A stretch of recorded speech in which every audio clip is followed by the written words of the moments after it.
Hello guys, welcome to my blog, Bob's Graphics. Yan guys, so pakita ko sa inyo yung ginawa kong logo sa jacket. The Financial Audit Department. So dati kong pinapasukan sa Magallanes, Makati, sa Cebu, Overseas Hardware Corporation Incorporated. Yan guys, nilihat ko yan guys. Sa CorelDRAW 2019. Ginawa ko yan guys no November 27, 2024. Yan guys yung process yan. Yan. Vector yan guys. I-embroider yan sa jacket. Kulay blue at red.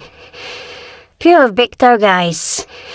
Binigyan ako guys ng konting details at ako na ang gumawa sa lahat-lahat.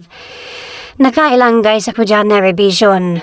4 na revision guys. Dahil una kong layout circle, layout A, layout B, and guys yung dati ko pinapasukan.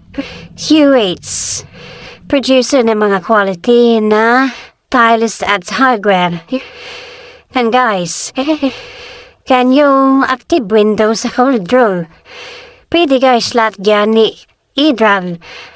Di tulad sa Photoshop na maliit lang ang window, hindi mo pwedeng i-drag lahat. Can guys yung wireframe. Then guys makita na solid na vector. Yan, pwede mo siya guys customize, batahin, etc.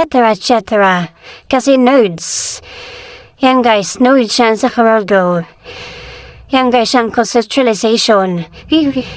Ito naman guys yung final approved logo, embroidery. Subside, patupalo na.